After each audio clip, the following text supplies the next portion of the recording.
Hey, ladies, grand risings. Hope you are doing well this morning, this Wednesday morning. So, today I am really excited because we're going to be talking about a very big subject that I feel many people struggle with. And it is a challenging concept. It really is. And it's one of those concepts that, we all want to be able to do. We want to get right. But for some reason, it it is so hard for us to do. And sometimes it is hard, and allow yourself to have this process, I'll say. So what we're going to be speaking about is how to forgive yourself and others. And actually, I believe this is one of the main ways to accelerate your spiritual awakening, to deepen your spiritual practice, is to forgive. And just, hey to everyone, I can't really see, I'm too far away, but yes, so let's go ahead and get started. So I have this little sticky note. I wrote down some things. Now, I want to say that this subject is you could talk about it over and over and over again. So I only wrote down 5 points that I want to talk about today, and I'm going to try to keep it not so super long because I could talk about this over and over and over again. But just letting you know that everything it's so broad. You can go on and on about forgiveness and how to forgive. Also, keep an open mind, because a lot of people, the way that we think about forgiving or the way we think about how to operate or go about in the world is kind of upside down. So I want you to keep an open mind when telling these subjects or talking about this, and to also sit with yourself afterwards, allow it to sink in and process it, because it may be needed. It's probably going to be very different from how you think about things. Okay. So my first point is, in the step of forgiveness, everything is either love or a call for love. So what does that mean? That means that either somebody is extending love, being loving, showing love, whatever the case is, or two, they are calling for love. Now, that call for love can show up in many different ways. It can show up in as little as somebody cursing out somebody that cursed them out. That cut them off. Or it can be as magnitude as someone taking another person's life.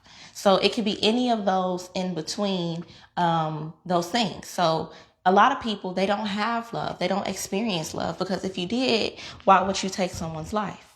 If you really felt very loving and well taken care of and connected to spirit, why would you need to harm someone or hurt someone? Or even thoughts, even to think it, to say it, even if it's just you stupid or something, or why would you cut me off, or move out the way, that's still harmful words. And a lot of the times we accept those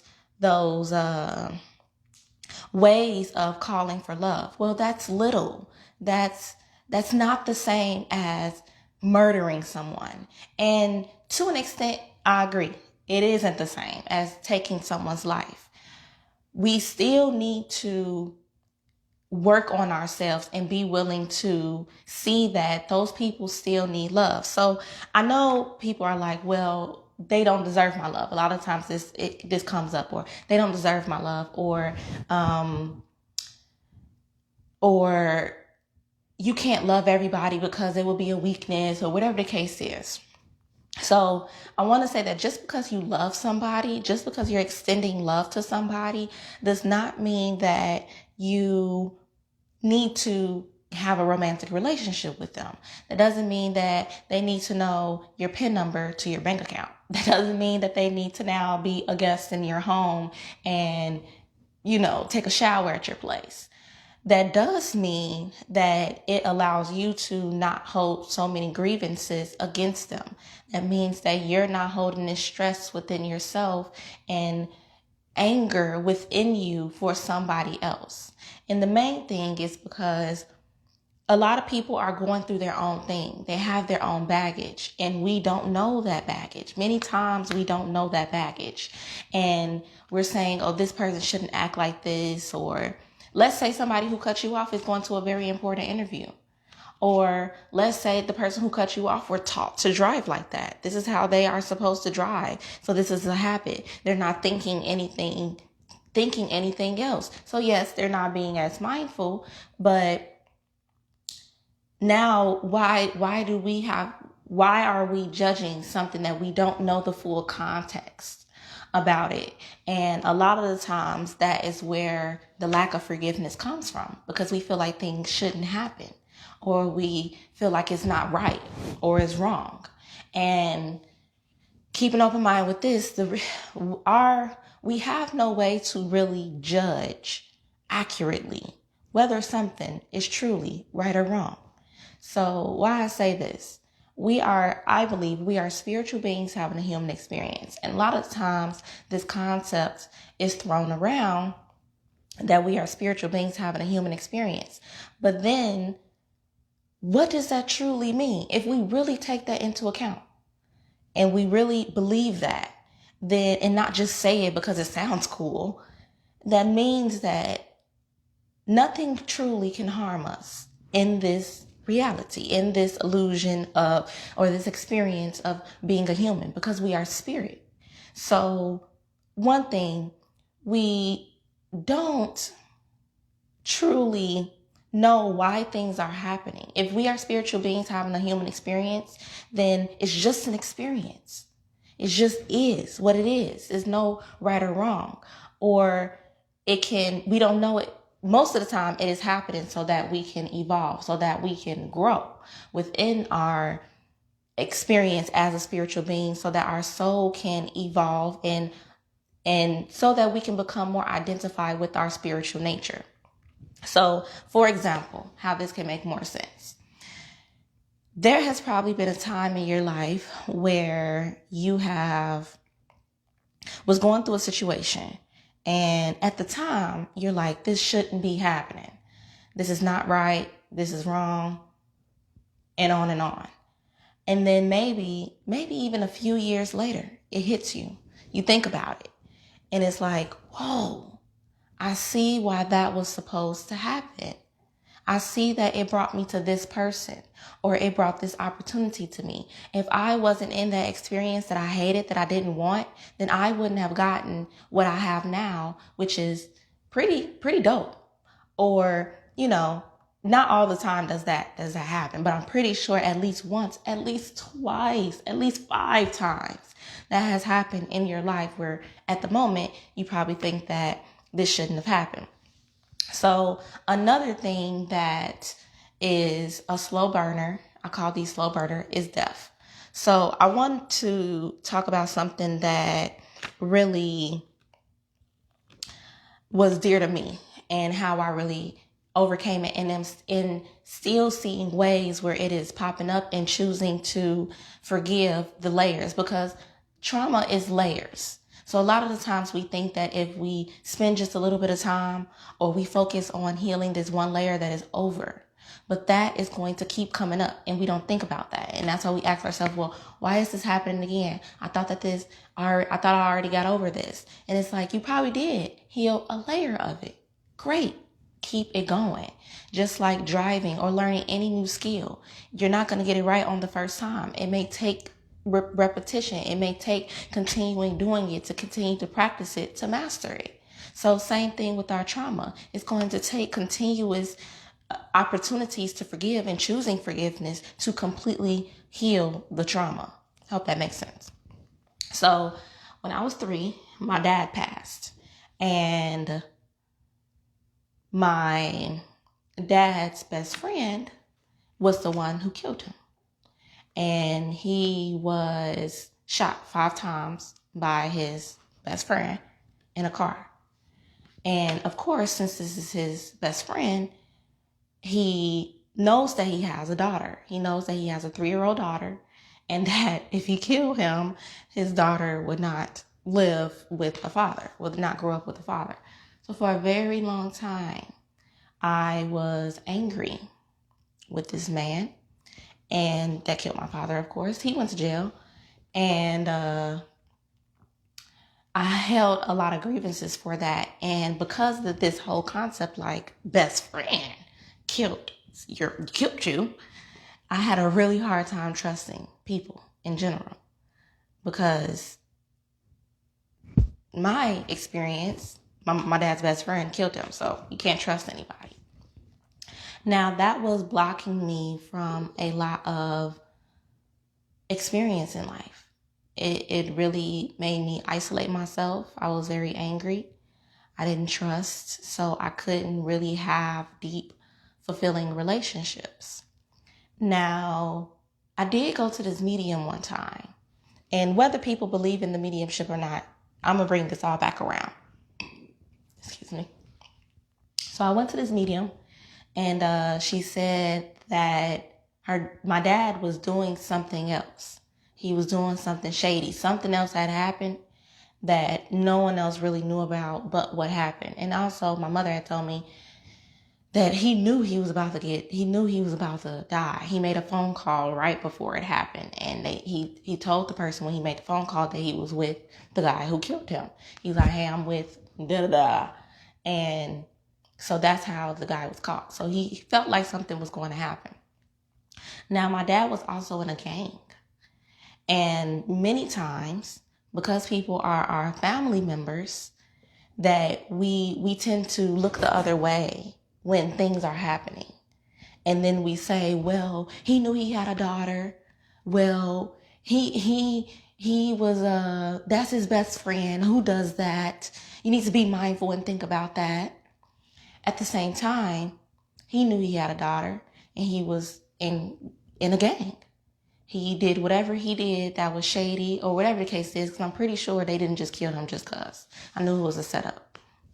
So there was something that my dad did that somebody else didn't like, and he killed him. He got killed for it. So I'm not saying that person who killed my father shouldn't have went to jail, or that I should love him, or that he needs to now be in my house and I forgive him and we need to share a meal together. That doesn't mean that. It just means that I'm looking at it in a way where, well, he was in this kind of business. And it's not surprising that something like that happened, that he ended up getting murdered by his best friend. Yeah, but the other part. Now, another thing. I don't know if that didn't happen to my father, that I would be who I am today. So if I grew up with a father, I probably wouldn't have went through all the experiences that I went through that made me feel like I needed to take my own life, and through that experience that I felt I was reborn and I wanted to do something different with my life. So all of that needed to happen for me to get to where I am now. And I'm so grateful that everything that happened in my life happened the way that it happened. Even though at the time, I'm like, why is this happening? I hate my life. So that was just one thing that I was talking about not knowing whether or not we can't really judge if something is wrong or right, because we can't see the bigger picture. We can't see that if this happens, this will lead to Ari today, which I love. I love who I am. I'm so glad I am who I am. But that probably wouldn't have happened if I didn't have those experiences in the past. So at the moment, yes, it may have been unwanted, but it was very much needed to be this kind of person sharing my testimony. So, okay, now two more points. So let's say someone is bothering you. And okay, so I'll say, as far as from my dad passing, I had abandonment issues after that, particularly with boys. And every time we would break up or they would leave or something of that nature would happen, I would feel abandoned. And then I would blame it on that person. Well, they no good. They don't want to be with me. They They were just lying. They were da da da da da. Whatever else we put on people. Now, what is really happening in that instance is that it is reminding you of a triggering event, a trauma. It is a remembered pain. They are not bringing up something that was never there before. It just wasn't seen. It just wasn't realized. There was no awareness on whatever that is. I'm pretty sure you guys can understand that because I talk to many women and there's this tendency to suppress the feeling, to suppress the pain, to suppress the trauma. So a lot of the times you may think it wasn't ever there because it's been suppressed so far that it is out of your awareness that it is even within you. And then when someone does something, it's now triggered. So now it's like, I never felt this way before, but you have. You probably don't remember you felt that way. Maybe if you sit with yourself for a little bit, where did this come from? When did I ever feel this way before? I probably felt this way when my dad passed. But since I was 3, I don't remember the funeral. I don't remember, but I remember other things when I was 3. I don't remember anything about it, how I felt, anything. But now that I'm older, I'm pretty sure, and even as I grew up, I felt like, dang, my dad left me. I did for a point in time, like he was in a gang. He knew what he was dealing with. Like, why would he do that? Why would he do that? Why is he in that? But then it's so many other things that goes back into my dad's history, why he probably felt that that was the best thing that he needed to do at that time. He needed to make money. So it trickles on, and that's why I said everyone has baggage. Everyone is doing the best with what they feel like they can do within the context of their life. So anyways, so instead of blaming these people for abandoning me, I got in tune with that is what it is triggering within me. And this is how the lack of forgiveness keeps us stuck, because now we think that the issue is outside of us. We think that this person is to blame. It's not our fault. We are an innocent victim. We are not a victim. So because of that, we hold this anger for this other person. All men do this. You lied to me. You weren't honest. You didn't think about me. You didn't care about me. And they may have issues with love. The love or call for love. What I was saying at the beginning. They may be calling for love. That may look like, yes, you extending love, or it may look like you loving them from a distance. That's why I said we could talk so much about forgiveness. So let me try to keep it back on topic. So instead, okay, so something outside of you that is happening that is triggering something within you is now showing you something within you that still needs to be healed. So with that, I then heal myself with other modalities that we can talk about another time.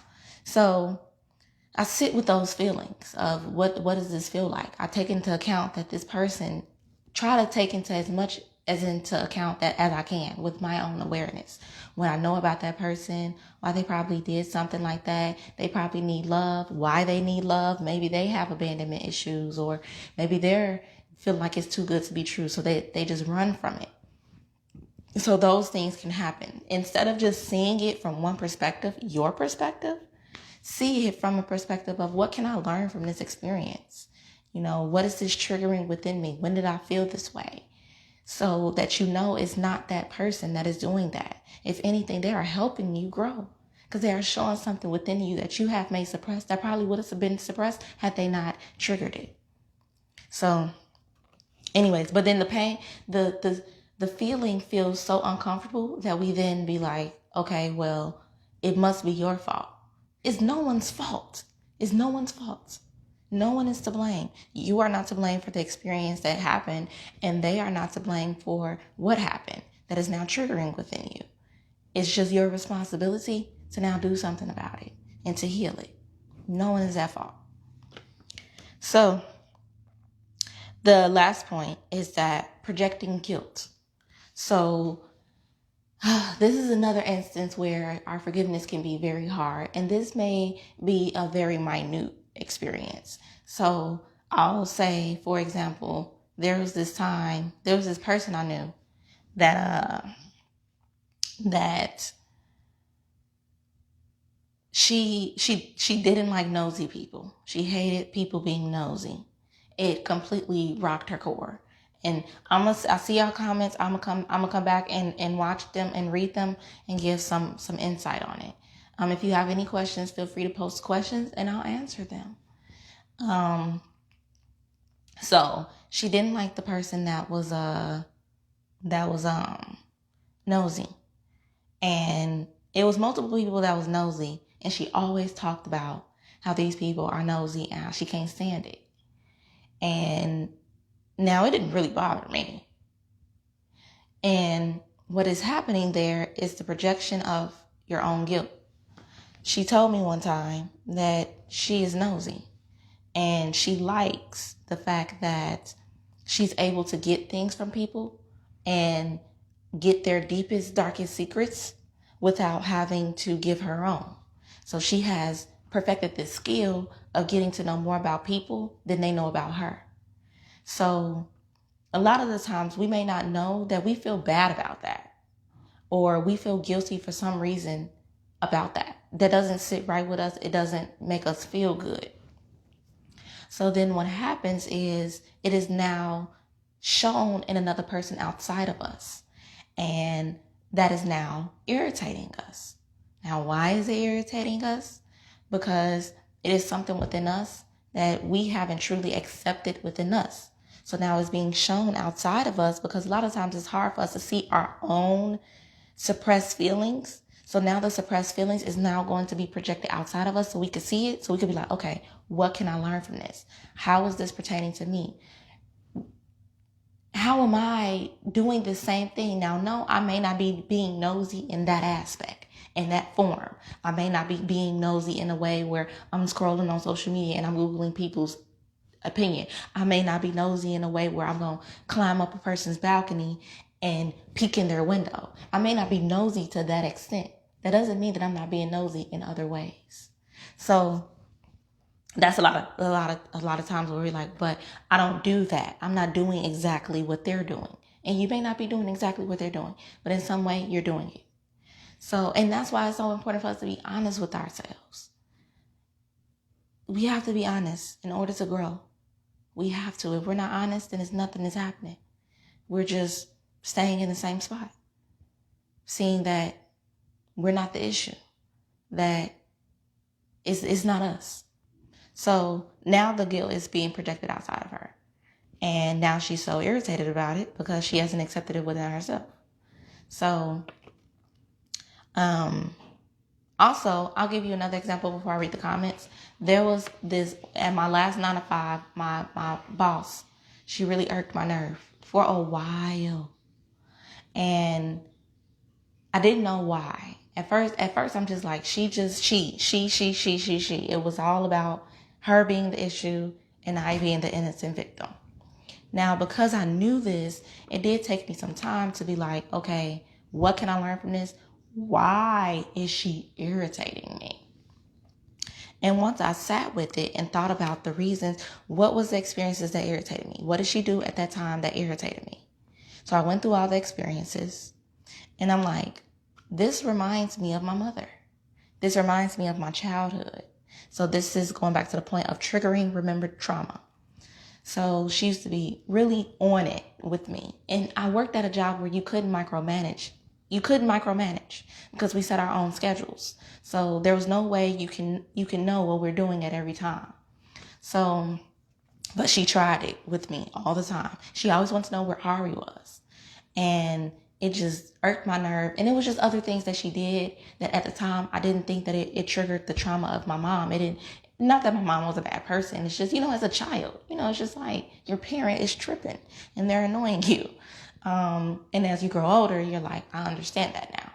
But anyways, she triggered that within me. And so had I not took the time to sit back and think about that, then I probably wouldn't have just accepted her. After so long, I accepted her.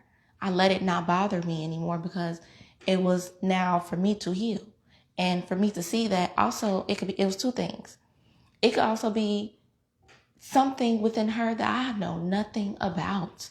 her wanting to be seen, or her wanting to be acknowledged, or her wanting to do her job right, or her being very new to the position, the supervisor position. So she's just trying to do the best that she can do so that she don't get fired. So it's so many things that can happen. So it's two things. That's what I'm saying. It's me, what I need to learn, but then it's also her own baggage that I have no control over. Okay. So I hope that made sense. I'm going to go back over it. So it's 5 things. It's either love or call for love. So either a person is being loving or they need love. Most of the time, they're needing love. 2, everyone is going through something. Everyone has their own baggage. So we can't just judge that person because we don't know what all they've been through. That doesn't mean that what they did was shouldn't have been, they shouldn't have been reprimanded for it, or they shouldn't have went to jail, or whatever the case is. It just means that they've been through something. And a lot of times we can be more compassionate. And that cannot allow us to have so much guilt or anger towards somebody. 3rd, it triggers a remembered trauma. So instead of just saying that this person is irritating or annoying or they're the problem, sit and see why it bothers you so much. What is it trigger within you? Then you'll see that it's something that you need to deal with in order to receive some healing and to accept the person where they are, with the other things in mind. And then 4, the projected guilt. So it's probably like, something within you that you haven't accepted within you that you do, but they're doing it. And you don't even notice that you may do it, but you do. And they're showing you how annoying it is. For example, I couldn't stand when people cut me off, but then I cut people off, like when they're talking. And I was like, I don't like how that feels. So I'm going to stop cutting people off. So I worked on not cutting people off. Projected guilt. Can't stand when somebody do something else, but you do the same thing. Now, the last thing is the judgment is misplaced, saying that something is right or wrong. When we don't see the full picture, we don't see how that experience is needed to get a person to where they need to be, to help their soul evolve. So who are we to say that this shouldn't have happened?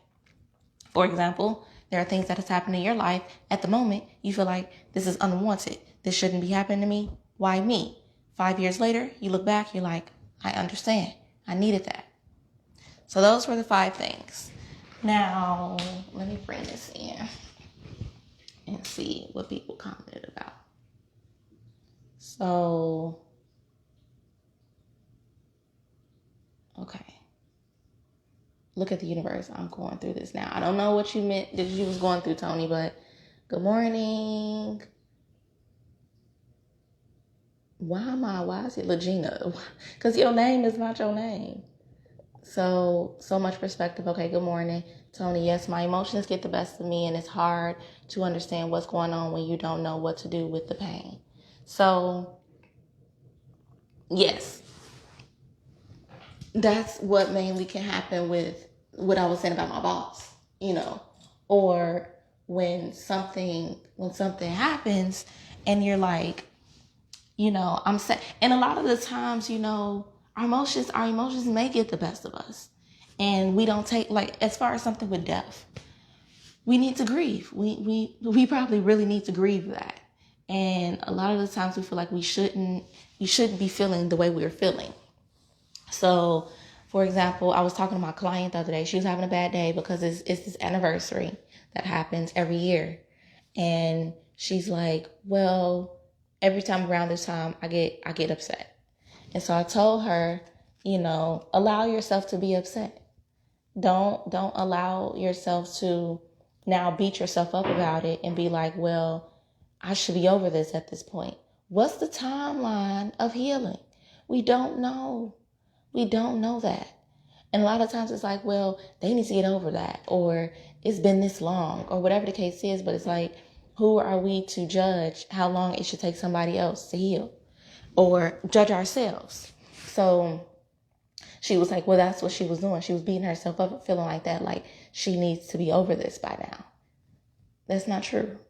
So yes, and it may be hard for us to maybe at the time, like I said, with my boss, she was doing this for so long. Well, not she was doing it, but the experience was happening for so long until not so long, but it happened over and over again in response to Tony. It happened over and over again before I was like, hold up.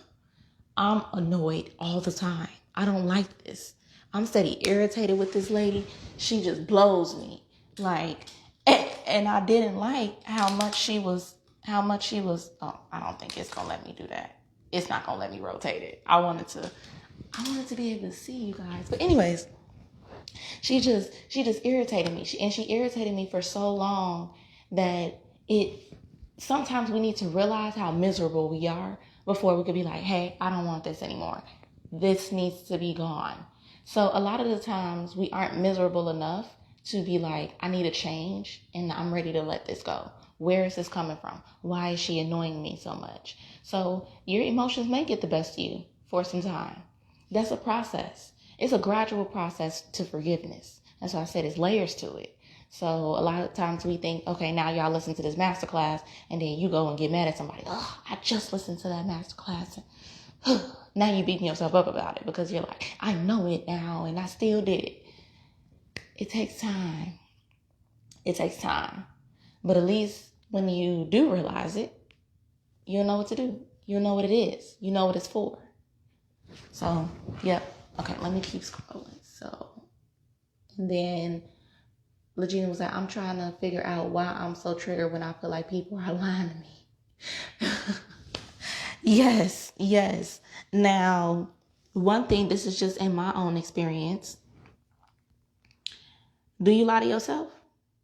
A lot of the times we lie to ourselves. And it may be the littlest thing. Like not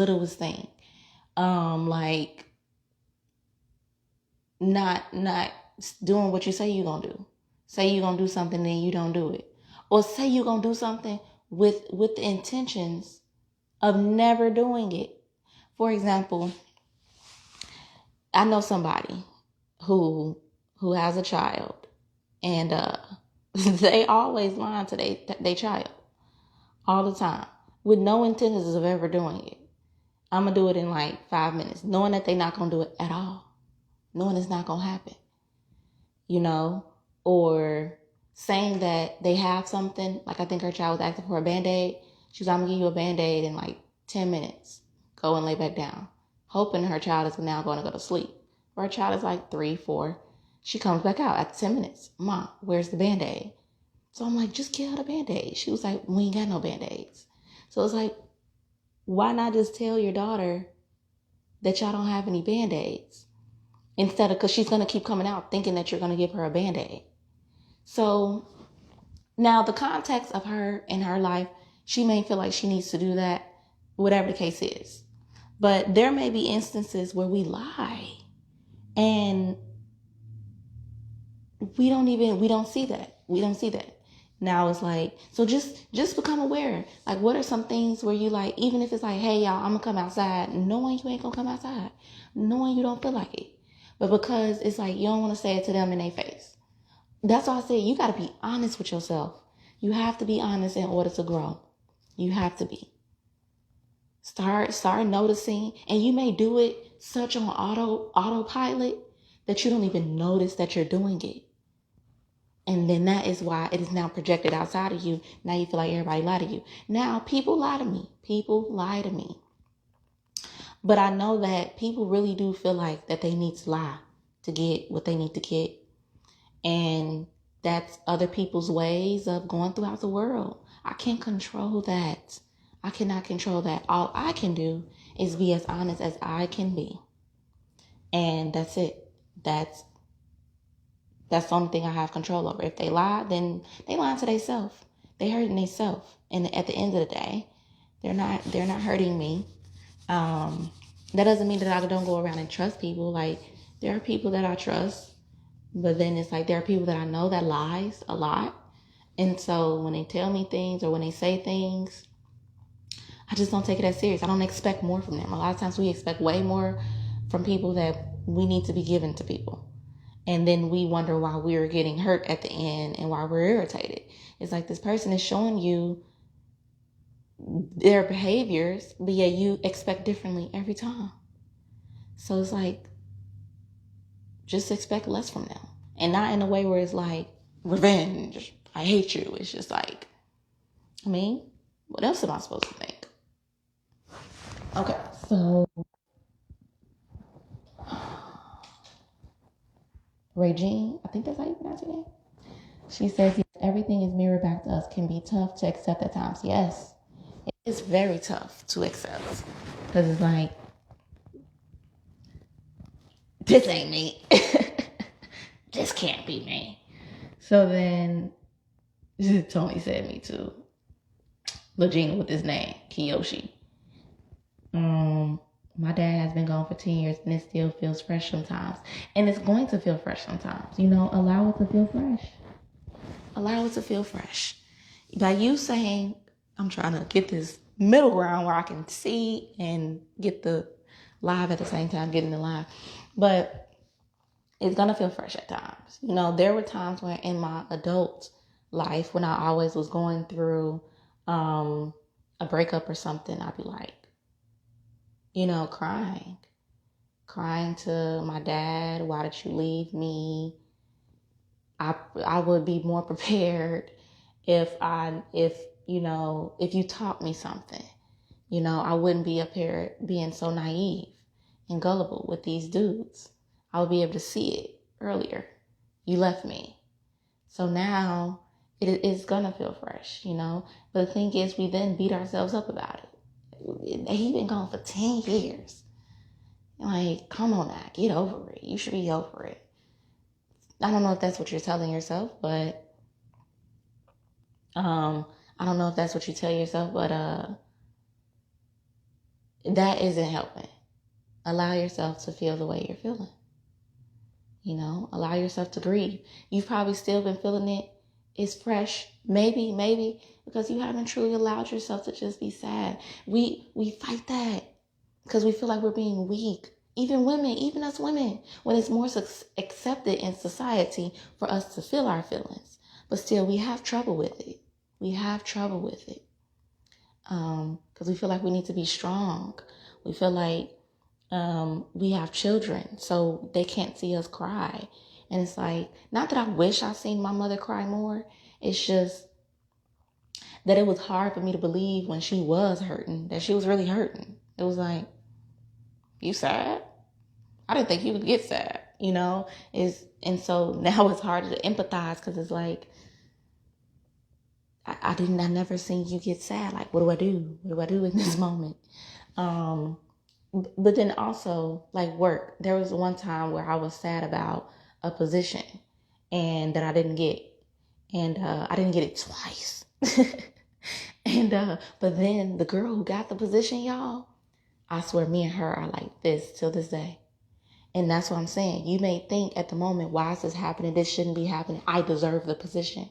But then had I got the position, I wouldn't have met that girl.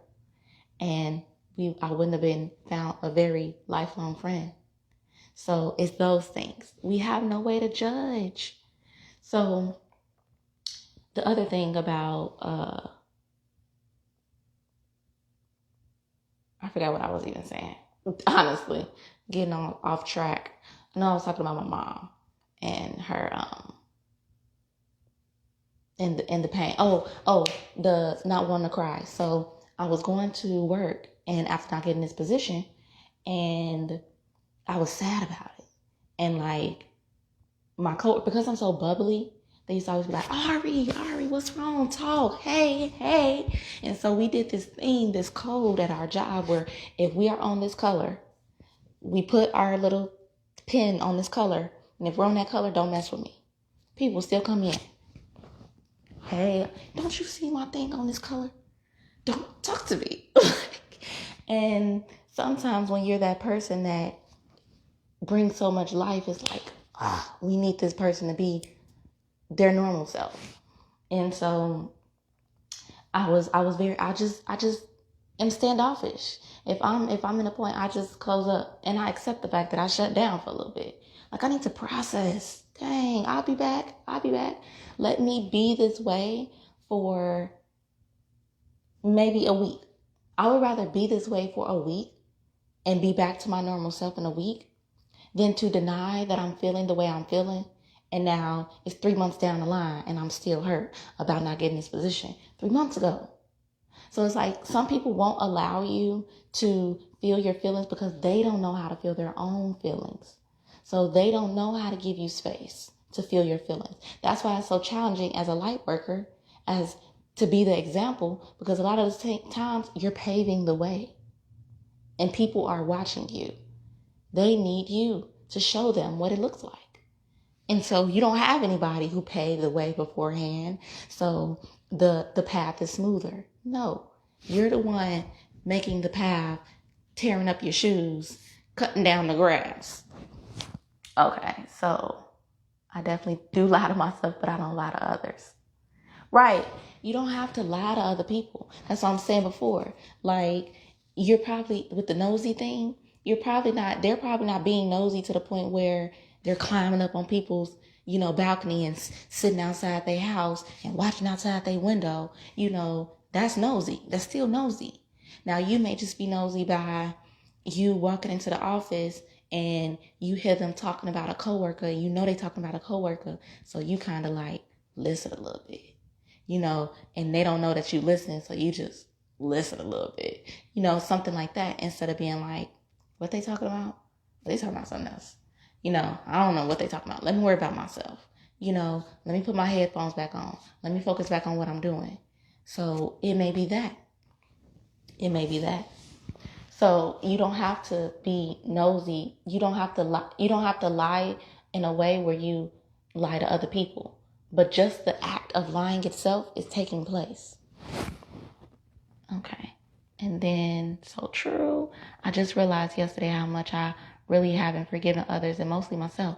Working on that now. And it feels like, and I feel like it's easier to forgive others than to forgive myself. I struggle a lot with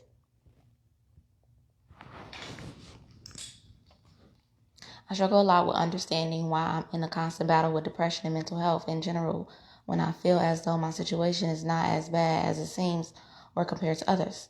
Not knowing the why really frustrates me because I can't pinpoint a specific experience. Okay. So a lot of the times we feel like we need to know why something is happening. And like I was saying, I think her name is Regine. I can't stand saying people's names wrong. But Murray, I know how to say that one. So that's what I was saying. A lot of times we don't know why. We may not realize why it happened until years later. So when something happens, it's just our responsibility to forgive the situation. To know that I'm not sure what things you haven't forgiven yourself about. So I can't give that advice. I don't know why you're not forgiving yourself. What is it that you haven't forgiven yourself for? Many times we make mistakes. We do. And we don't even allow ourselves to make these mistakes. We think that we shouldn't make these mistakes. I know better. I'm too grown. Whatever the case is. But hey, and sometimes that happens, Sometimes that happens. So, yep, Tony said when she had her kids, it's a rough path, but it's so worth to pave the way. It starts with you. Lead the way and reach as many as you can. Yeah, and a lot of the times when you leading the way and when you paving the way, people don't accept that. People don't get it a lot of the time. They just don't get it.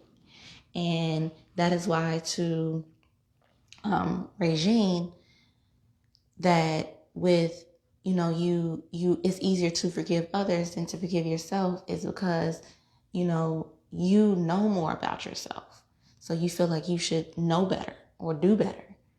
And you may think that you're really forgiving others.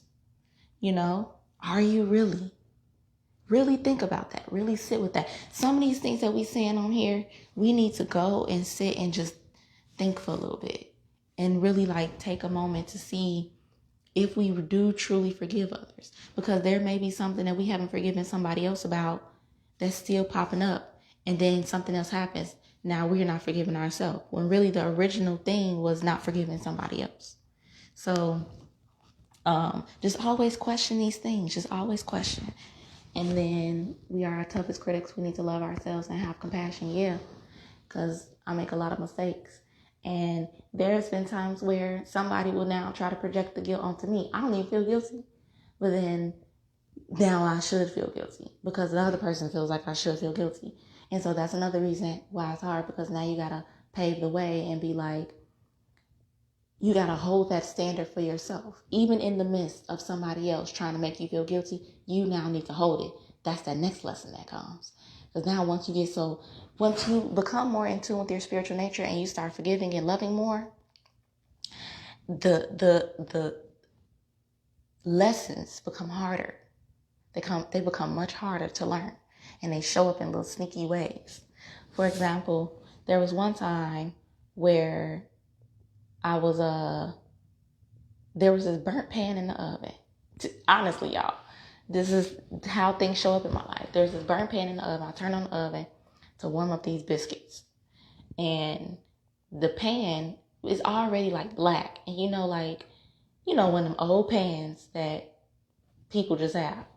So when I turned on the oven, I didn't look in the oven. So when I took the pan out of the oven, it was like smoky. And I'm like, dang, I did not know this pan was in here. So I took the pan out, and then I put the biscuits on the pan. But now the pan is hot, So then when I put the biscuits back in the oven is already preheated and everything. So I took the pan out of the oven. But when I checked on the biscuits kind of burnt. And so then the smoke detector started going off. And my mom is like, now what if I was on a business call and that smoke detector going off in the background? And I was like, but you're not on a business call. She was like, but what if I was? I was like, but you're not. So, and if you was, then we would have to deal with it at that time. My bad. I didn't mean to do that. You working from home? Like, so what? So if they want to get mad because your smoke detector going off because somebody, and it's not even a loud smoke detector, it was very faint, but still, it was like, I didn't know that it was going to happen like that. You never know anything. I sure don't. Instead of just taking that on and being like, I feel guilty, I feel bad, I should have known. I mean, yeah, I should have, but now I know when that pan goes in the oven, I need to not keep things on that for so long. Sometimes we forget things. And then we now beat our own selves up about it because somebody else is now beating us up about it. But that doesn't mean you need to take that on, because so many people are so used to beating themselves up that it's so easy to just beat other people up. So it's just like, so now it's just like, now you take that on when that's not even yours to take on. And in showing them, now the lesson is showing them what that looks like to hold yourself high and to keep yourself high, no matter what nobody say. You made a mistake. It's okay. We make mistakes. It's okay. So, and then Regina was like, exactly, I know that I self-sabotage a lot. And now I'm starting to realize that and change how I respond. Sometimes I feel like choosing to struggle will make me stronger. And lately it hasn't. I don't have to choose that, where I have to prove to anyone, myself, that I can get through. Exactly. You don't have to choose that you don't have to. No, a lot of times we think that in order to get somewhere, we got to struggle. We gotta go through the rough parts.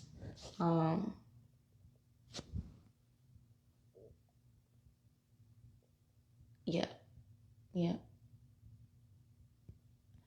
Oh, yes. And a lot of people think that awakening is like beautiful. A lot of times awakening is realizing a lot of things in yourself that you never really wanted to realize. And it's like, dang. And that is why it's so much easier for us to be compassionate with other people. Because if we really doing the work with ourselves, we know how much stuff we got to do. We know how much work we got to do. So when you see somebody else struggling or having a bad day and stuff, you, man, I know it. Because, it's hard. Or when you see when somebody don't want to be honest with themselves or don't want to, admit something, you get it. Because it's like, it is hard to admit that to yourself. Sometimes you think it's easier to lie to yourself, but in the long run, you're hurting yourself. So now you can be more compassionate with people instead of being like, you need to be honest. It's like, that stuff is hard. It's hard.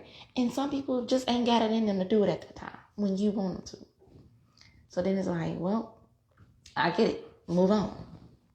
So, and then we need to dig deep in the painful, trying times. My greatest life lessons came with the greatest pain in the hardest times. It definitely did. Mine too.